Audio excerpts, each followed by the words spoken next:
SC/ST વિદ્યાર્થીઓને scholarship ન મળતા રાજ્યભરમાં એબીવીપીએ ઉગ્ર આંદોલન કર્યું છે। ગુજરાત સરકાર દ્વારા SC/ST વિદ્યાર્થીઓ માટેની પોસ્ટ મેટ્રિક શિષ્યવૃત્તિ બંધ કરવાના નિર્ણયનો વિરોધ થઈ રહ્યો છે। સાથે લો કોલેજમાં પ્રવેશ પ્રક્રિયા પુનઃ ચાલુ કરવાની માંગ ઉઠી છે। વિદ્યાર્થીઓને સ્કોલરશીપ ન મળતા રાજ્યભરમાં વિરોધનો મતપૂડો છંછેડાયો છે। આપની ટીવી સ્ક્રીન પરની આ 6 તસવીરો જુઓ, જેમાં ક્યાંક વિદ્યાર્થીઓ રસ્તા પર ઉતર્યા છે તો ક્યાંક ચક્કાજામ કરી રહ્યા છે। પૂતળું બાળી સૂત્રોચ્ચાર કરી ઉગ્ર વિરોધ પણ નોંધાવવામાં આવ્યો છે। રોડ ચક્કાજામ કરતા પોલીસે કાર્યકરોને ઘેટા બકરાની જેમ વાનમાં ભર્યા હતા। તો અમદાવાદ, સુરત, વડોદરા, પાટણ, મહીસાગર, વલસાડમાં ચારે બાજુ વિરોધ જોવા મળ્યો છે, જેમાં કાર્યકર્તાઓને વિરોધ નોંધાવતા અટકાવતા પોલીસ અને કાર્યકર્તાઓ વચ્ચે ઘર્ષણ પણ સર્જાયું હતું। વિદ્યાર્થીઓની માંગ છે કે પોસ્ટ મેટ્રિક શિષ્યવૃત્તિ ફરી શરૂ કરવામાં આવે। આ તરફ મહેસાણાના નાગલપુર 4 રસ્તા પાસે વિરોધ પ્રદર્શન હાથ ધરવામાં આવ્યું। ST વિદ્યાર્થીઓની શિષ્યવૃત્તિ બંધ કરવા બદલ વિરોધ પ્રદર્શન કરવામાં આવ્યું। તો એબીવીપીના નેજા હેઠળ આ વિરોધ કરવામાં આવી રહ્યો છે। રસ્તા રોકી સૂત્રોચ્ચાર કરી વિરોધ પ્રદર્શન કરવામાં આવ્યું। તો શિષ્યવૃત્તિ બંધ કરવાના પરિપત્રની નકલો ફાડીને પણ વિરોધ કરવામાં આવ્યો છે।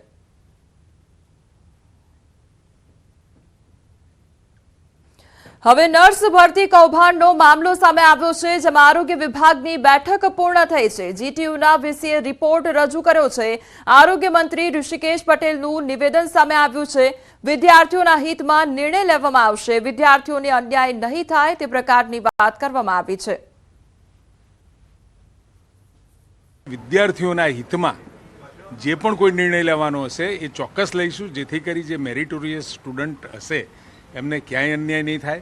પરંતુ આખી આ પરીક્ષામાં કેવળ એબીસીડી એક જ ક્રમની અંદર ઉત્તરોનો જે પ્રશ્નોનો જે ઉત્તરો આવતા હતા એના કારણે આ મોટી કન્સ્પિરન્સી થઈ છે। અને એ કુલ વિદ્યાર્થીઓના માર્ક્સ વગેરે એ પણ અમે જોઈ રહ્યા છીએ અને એના અંતે નિર્ણય 2 થી 3 દિવસમાં જાહેર। સુરેન્દ્રનગરમાં પાલિકાના એન્જિનિયરનો આપઘાતનો મામલો સામે આવ્યો છે। ટ્રેન નીચે પડતું મૂકીને આપઘાત કર્યો અને નિલેશ દુધરેજિયાએ અગમ્ય કારણોસર આપઘાત કર્યો હોવાનું સામે આવ્યું છે। જોરાવરનગર રેલવે ફાટક પાસેની ઘટના સામે આવી છે। આત્મહત્યા કરવા પાછળનું કારણ હાલ અકબંધ છે। રેલવે પોલીસ સ્ટાફ સહિત મૃતકના પરિવારજનો ઘટનાસ્થળે ઉમટી પડ્યા છે।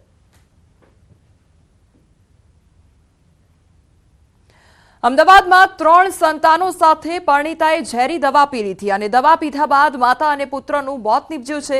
ઝેરી દવા પીધા બાદ 2 બાળકીઓ સારવાર હેઠળ છે। ઘઉંમાં નાખવાની દવા ચોકલેટમાં ભેળવી પરિણીતાએ પોતે અને બાળકોને પણ પીવડાવી। પરિણીતાએ આત્મહત્યા પહેલા સુસાઇડ નોટ પણ લખી હતી।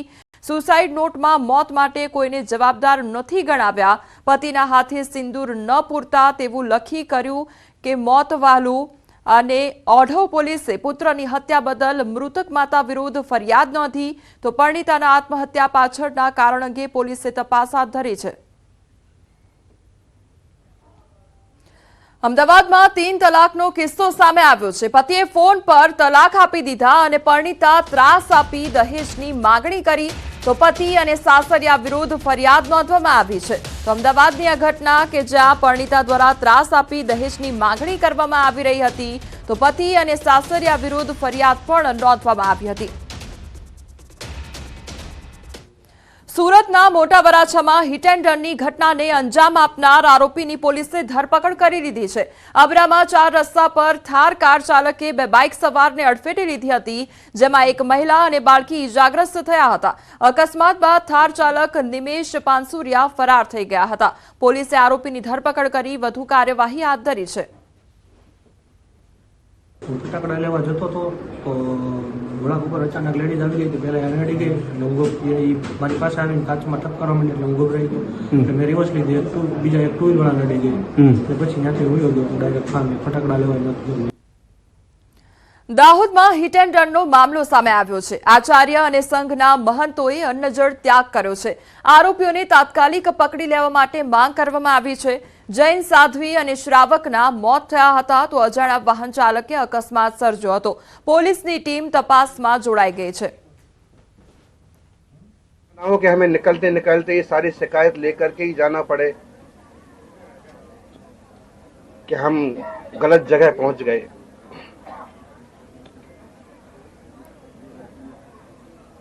हर जगह अच्छे लोग भी होते हैं, लेकिन इस तरह से करने वाले कौन लोग हैं, उनकी कुछ खबर लेना चाहिए।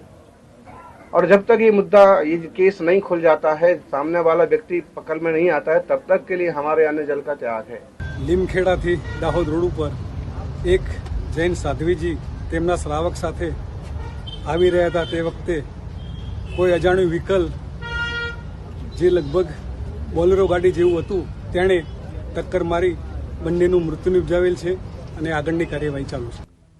દાહોદ પોલીસની ખંગેલા ઇન્ટરસ્ટેટ ચેકપોસ્ટ પર મોટી કાર્યવાહી હાથ ધરવામાં આવી છે। કુરિયર કંપનીની ગાડીમાં ડ્રાઈવરની સીટ નીચે ચોરખાનામાં સંતાડેલી રોકડ તેમજ ચાંદી ઝડપાઈ છે। પોલીસે 75 લાખની 108 કિલો ચાંદી તેમજ 1.38 કરોડની રોકડ જપ્ત કરી છે। અલગ દરની 1.38 કરોડ 5 લાખની કાર મળી 2.19 કરોડનો મુદ્દામાલ કબજે લેવામાં આવ્યો છે। પોલીસે કુરિયર કંપનીનું વાહન તેમજ ચાલક સહિત બેની ધરપકડ કરી છે। રોકડ તેમજ ચાંદી ઝાંસીથી ગુજરાતમાં ક્યાં લઈ જવાતો હતો તે દિશામાં તપાસ હાથ ધરવામાં આવી છે। હવાલા અથવા ચૂંટણી કયા સંબંધે મુદ્દામાં લઈ જવાતો હતો તે અંગે પણ પોલીસ તપાસમાં જોડાઈ છે। પોસ્ટે વિસ્તારમાં ચૂંટણીના અનુસંધાને ચેકપોસ્ટ ઉપર કતવારા પોલીસ ચેકિંગ કરતી હતી। એ દરમિયાન રાતના સમયે એક બોલેરો ગાડી કે જે યુપી પાસિંગની હતી અને ઝાંસીથી આવી રહી હતી તેમને ચેક કરતા ગાડીમાંથી 108 કિલો ચાંદી જેની કિંમત આશરે 75 લાખ રૂપિયા અને 1 કરોડ 38 લાખ રૂપિયા કેશ ટોટલ મળીને 2 કરોડ 14 લાખનો મુદ્દામાલ પોલીસે જપ્ત કર્યો છે અને આગળની કાયદેસરની કાર્યવાહી હાથ ધરી છે। સુરતમાં પોલીસ પર હુમલાનો મામલો સામે આવ્યો છે। પોલીસે આરોપીઓનું સરઘસ કાઢ્યું છે। ગઈકાલે 2 કોન્સ્ટેબલ પર હુમલો કરવામાં આવ્યો હતો। પોલીસે આરોપીઓની વડોદરાથી ધરપકડ કરી હતી તો અલગ અલગ ગુનામાં આરોપીઓની સંડોવણી સામે આવી છે અને પોલીસ પર હુમલા કરવાનો આ મામલો સામે આવ્યો છે, જેમાં આરોપીઓની ધરપકડ કરવામાં આવી છે। છે કે કાયદામાં રહેશો તો ફાયદામાં રહેશો, ત્યારે આરોપી હશે તો લંગડા તો ચાલશે। દ્રશ્ય જોઈ શકાય છે કે અઠવા પોલીસ આરોપીને લઈને રિકન્સ્ટ્રક્શન કરવા પહોંચી છે। એ આ ચારેય આરોપી એ છે કે જે સલાબતપુરા પોલીસ ઉપર 2 દિવસ પહેલા હુમલો કર્યો હતો। એક પોલીસ કર્મચારીને ચપ્પુ મારવામાં આવ્યું હતું। ચારેય આરોપીઓની પોલીસે ધરપકડ કરી છે અને તેમને રિકન્સ્ટ્રક્શન કરવા માટે ઘટના સ્થળે લઈને પહોંચી છે। દ્રશ્ય જોઈ શકાય છે કયા પ્રકારના આરોપી છે। પોલીસ ઉપર હુમલો કરવાની વૃત્તિ રાખનારા આરોપી અત્યારે પગે લંગડાઈ રહ્યા છે। ગૃહમંત્રીએ ચોખ્ખું જ કીધેલું કે ગુનેગાર હશે તો લંગડાતા ચાલશે, કારણ કે આ તમામ 4 લોકો કાયદામાં નથી રહ્યા અને કાયદામાં રહ્યા હોત તો ફાયદામાં રહે, પણ કાયદામાં ન રહ્યા એટલે જ તેમના ઉપર પોલીસ કાર્યવાહી કરી છે। આ તમામ લોકો સલાબતપુરા પોલીસ પર હુમલો કર્યો હતો અને પોલીસ દ્વારા તેમની ધરપકડ કરવામાં આવી છે। અઠવા પોલીસ છે તેમને રિકન્સ્ટ્રક્શન કરવા માટે ઘટના સ્થળે લઈને આવી છે। કહી શકાય સાદી ભાષામાં કે આરોપીનો વરઘોડો કરવામાં આવ્યો છે। અધિકારી અહીંયા છે,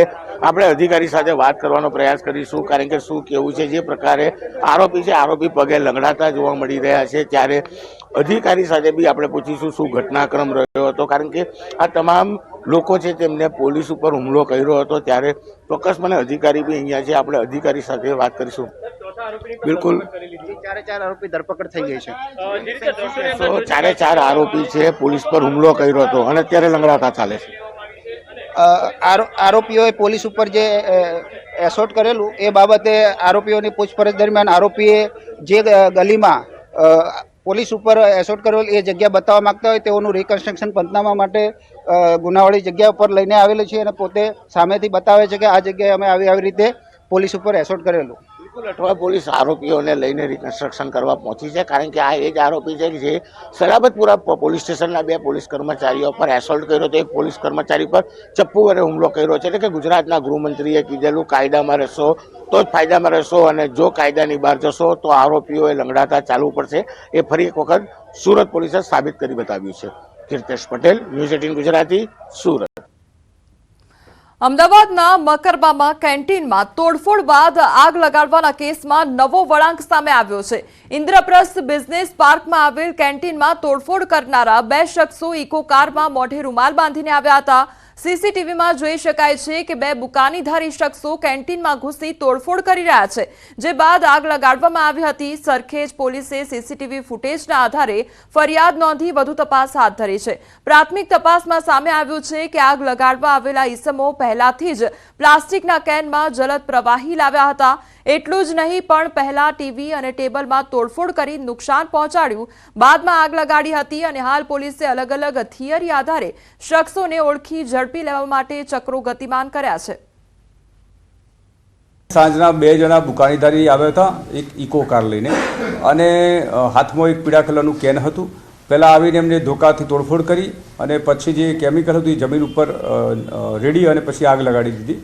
2 મિનિટમાં આગ તો બુઝાવી દેવામાં આવી હતી ને પછી પોલીસે જાણ થતાં પોલીસ તુરંત પહોંચી ગઈ હતી. પણ એના પહેલાં જે 2 ઈસમો આવ્યા હતા બંને ભાગી ગયા છે. બંને ઈસમોનો જે સીસીટીવી ફૂટેજ પોલીસે હાથવગા કર્યા છે. તપાસ ચાલુ છે. ફરિયાદીના કહેવા પ્રમાણે એમને કોઈની સાથે દુશ્મની વાત નથી કે કોઈના ઉપર એમને શક નથી. તેમ છતાં પોલીસે મહેનત શરૂ કરી છે અને ટૂંક સમયમાં આરોપી પકડી લેવામાં આવશે.